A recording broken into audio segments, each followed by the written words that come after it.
সকালে বাজার করতে করতে ব্লগটা শুরু করলাম। আজকে কারেন্ট চলে গেছে, কি অবস্থা।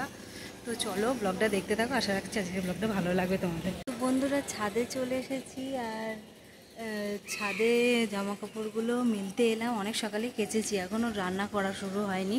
গিয়েছিলাম বাজারে, তোমাদের তো বললাম বাজারে একটু ওই পেঁয়াজ রসুনটা শেষ হয়ে গেছে, তো শান্তনু আস্তে আস্তে যা দেরি হবে, তো কী করবো, তো আমি নিয়ে চলে এলাম ওর জন্য। তো যাই, এখন দেখি আজকে রুটি আলু পেঁয়াজ ভাজবো, আজকে আল করে বললাম। তো চলো দেখতে থাকো।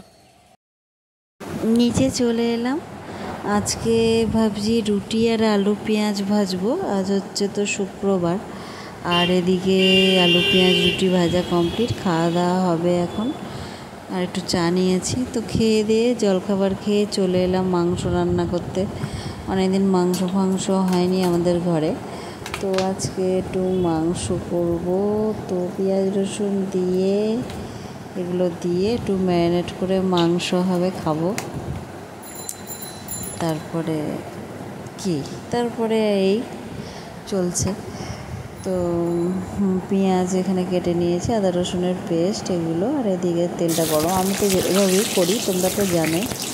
আর এখন আগের মতন না অতটা মাংস খাই না, তোমরা দেখেছোই হয়তো ব্লগে। তো মাঝে মধ্যে হয়তো সপ্তাহে একদিন দুদিন খাওয়া হচ্ছে। আর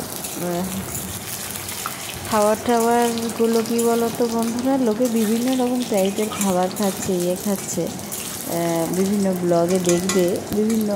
আমরা তো শুধু এই একই রকম মাছ মাংস, এটা এমন কিছুই না, কত আইটেম করছে লোকে, কত নিত্য নতুন খাবারের আইটেম, সেগুলো আমরা তো কিছুই করি না। সেটাই ওই একঘেয়েমি আমার ভালোও লাগে না।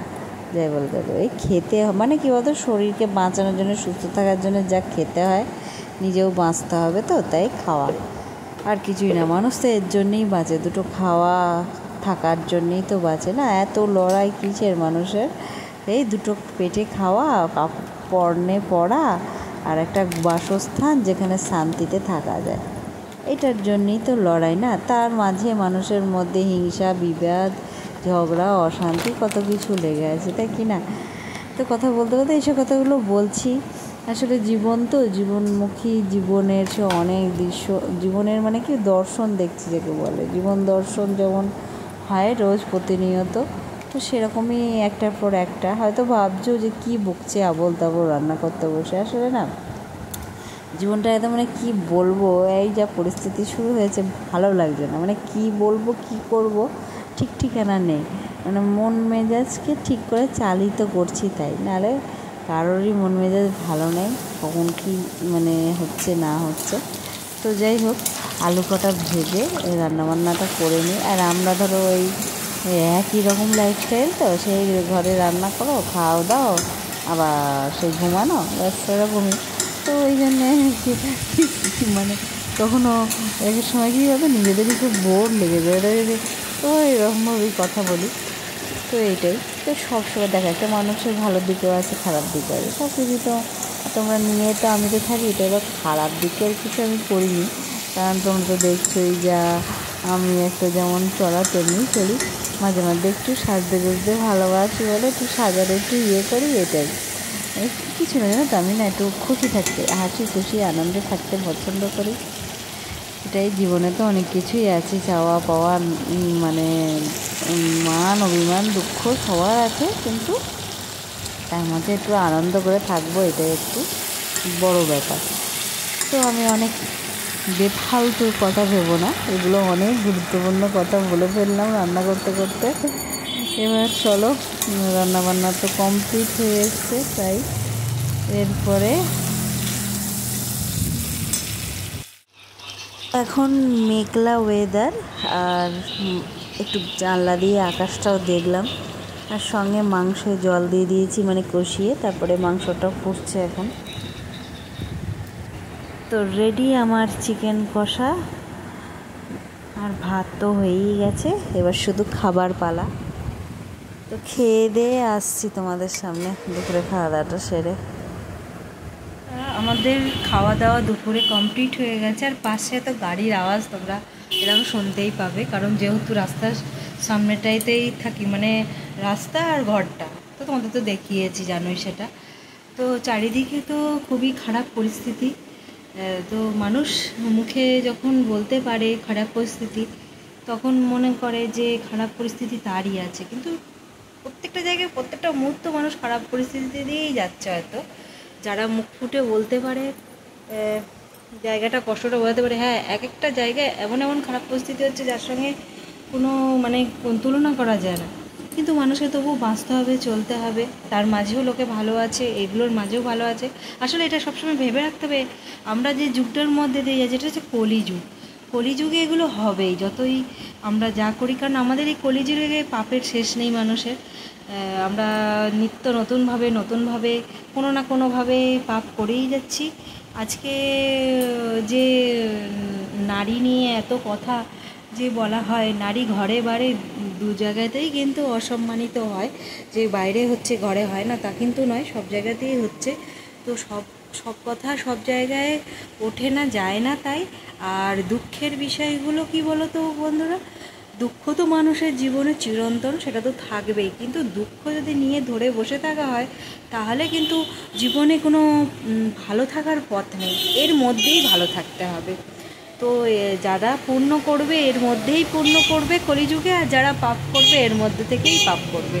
এটাই হয়তো কলিযুগের নিয়ম, কারণ এটা শ্রী ভগবদ্গীতাতে লেখাও আছে। তোমরা যদি পড়ে থাকো তো জানবেই, তোমরা সেটা তো ভগবদ্গীতা তো তোমরা সবাই পড়বে, যেহেতু তোমরা সবাই নিশ্চয়ই যারা দেখছো হিন্দু, আর আমাদের ধর্মগ্রন্থ যেহেতু, তো সবাই জানবে। তো অনেকে এমনি তাছাড়াও ধর্মগ্রন্থ বলে না, মানে সব ভগবদ্গীতাটা সবাই পড়ে, কারণ জীবন পথে চলতে গেলে এগুলো জানা তো সবারই প্রয়োজন। তো এখন উতলা হলেও চলবে না, আবার হচ্ছে বলে কষ্ট পেয়ে বসে থাকলেও চুপচাপ করেও চলবে না, এর মাঝেই চলতে হবে, কিছু করার নেই, আসলে কিছুই করার নেই, এটাই হচ্ছে কথা। একে অপরকে দোষারোপ করে কোনো লাভ হবে না, এখানে কিছুতেই কোনো লাভ হবে না, পরন্তু এর মাঝেই কোনোভাবেই কোনো রকমভাবেই চলতে হবে, এটাই। তো যাই হোক, চলো একটু পরে আবার বেরোতে হবে, মানে বিকালে 5:30টার দিকে, কারণ আমার ছেলের আজকে রাত্রেবেলায় ব্লগটা পোস্ট করব, কারণ আমার ছেলের আজকে যোগা ক্লাস আছে, তো স্যার যেতে বলেছে একটা এক্সট্রা ক্লাস, তো তার জন্যই যাব। তো দেখতে থাকো ব্লগটা। বিকালে বৃষ্টি শুরু হয়েছে, তো যাই হোক যোগা ক্লাসে নিয়ে যাবো ছেলেকে, বেরিয়ে পড়বো। তো আজকে আর তোমাদের সামনে আর আসবো না, একবারে শনিবার সকাল তোমাদের সামনে হাজির হব। তো ব্লগটা 2 দিন ধরে করার ইচ্ছা আছে, অনেক দিন তো করা হয়নি এরকম ধরনের ব্লগ। তো একবারে 2টো ব্লগ একসাথে যাবে তোমাদের, মানে 2 দিনকার ব্লগ একসাথে যাবে। তো চলো কাল সকালে, কারণ চারিদিকে যা অবস্থা, তো ঘরে বসে সবারই শুভ কামনা, ঈশ্বরের কাছে প্রার্থনা ছাড়া কিছু করার নেই, কারণ আমরা তো নিজেরা কিছু করতে পারবো না, অত বড় বড় লেকচার দিয়েও কিছু মানে লাভ হবে না, এটাই যাকে বলে। তো সবার মঙ্গল কামনা করি, যাদের যেভাবে যা ক্ষয়ক্ষতি হয়েছে। তো যাই হোক, কী করা যাবে এখন প্রকৃতির কাছে আমরা সবসময় কী বলবো, নিরুপায়, কিছু উপায় নেই, ওনার এখন প্রকৃতির নিয়মে যা হবে। তো যাই হোক, চলো ব্লগটা দেখতে থাকো। তো শনিবারের সকাল, এখন লুচি আর আলুর তরকারি করছি, মিষ্টি দিয়ে, একটু নুন হলুদ মিষ্টি এসব দিয়ে আলুর তরকারি, যেমন হয় সাধারণত 5 ফোড়ন দিয়ে ওই। তো এই কদিন ভাত তো খাওয়া হয়ে গেছে আমাদের, তো নাইট ডিউটি থাকলে কিছু না কিছু হতো, তোমরা তো দেখতে। তো ইদানিং জগৎ সেসব কোনো দিকেই যেন মন নেই, কি এক নিয়ে জীবন চলছে। তো যাই হোক, আজকে ভাবলাম না লুচি তরকারি করি, বেশ অনেক কদিনই খাওয়া দাওয়া হয়নি এভাবে। তো চলো লুচিটা ভেজে নিই, দিয়ে তারপরে খাবারটা একবারে রেডি করে সামনে আসছি। আর শান্তনু এখনও ফেরেনি, ও ফিরবে, তো খাওয়া দাওয়া দেওয়া থোয়া এসব ব্যাপার আছে। তো এই তো আমার খাবার দাবার সব বাড়া হয়ে গেছে 3 জনেরই। আজকে একটু চা করে খেয়েছিলাম, আমার মাথাটা খুব যন্ত্রণা করছিল বলে। তো এই কথা বলতে বলতেই দেখো আবার সেই দুপুরের রান্নায় চলে এলাম, খাওয়া দাওয়াটা সেরেই। খিচুড়ি করছি, আসলে মুগের ডালের খিচুড়ি করব, শনিবার তো নিরামিষেই কি আজকে আর করবো।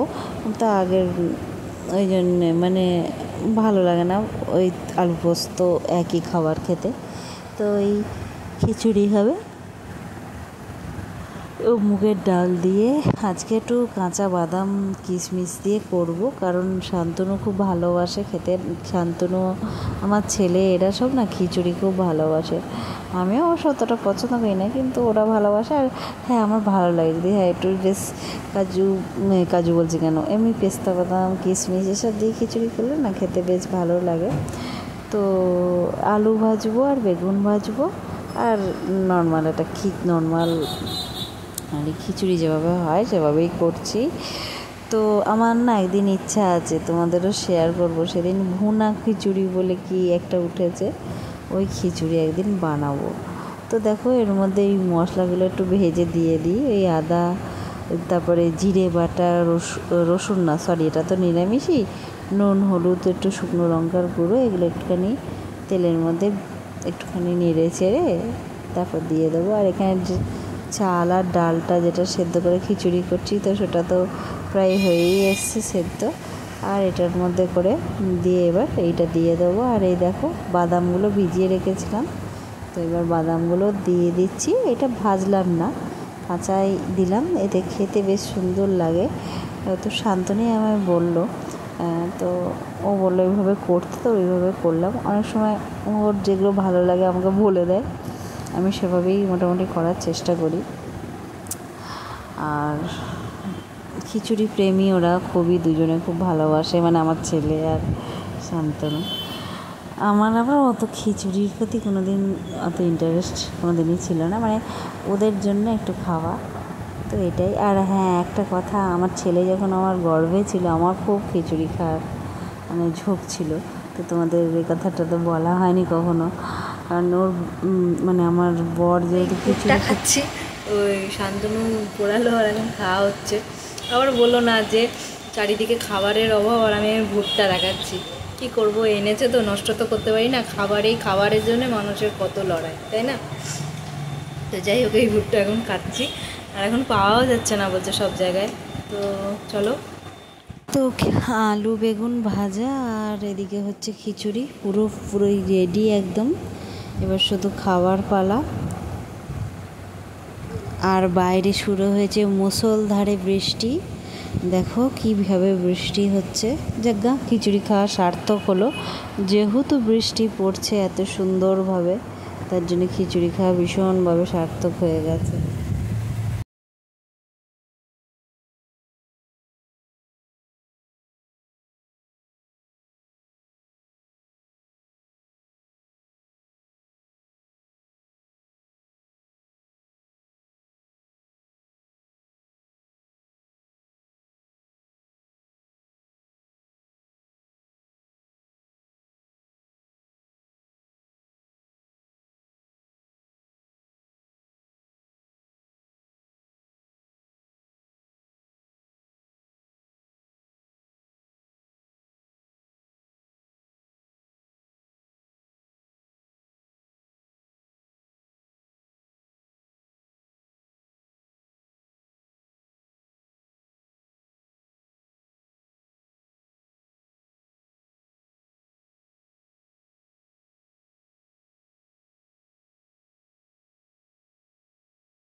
কালকে তো মিনি ব্লগ দিলাম একটা, আর শর্ট ভিডিও করা হয়নি, কারণ আমরা কালকে একটা জায়গায় গিয়েছিলাম, আসতে দেরি হয়ে গিয়েছিলো।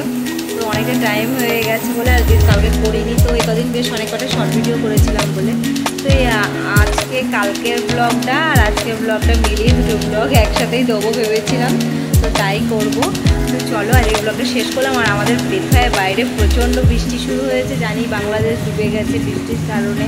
তো এখন সত্যি মানুষের দিনের পর দিন একটার পর একটা কী যে হচ্ছে, অসম্ভব ব্যাপার হয়ে দাঁড়িয়েছে। তো যাই হোক, সবারই এত কষ্ট যন্ত্রণা, তাও এখন চলতে হবে। আমরা তো এখন লড়াই করেও বাঁচতে হবে, এটাই তো জীবন, তাই না? তো চলো এখানে শেষ করছি।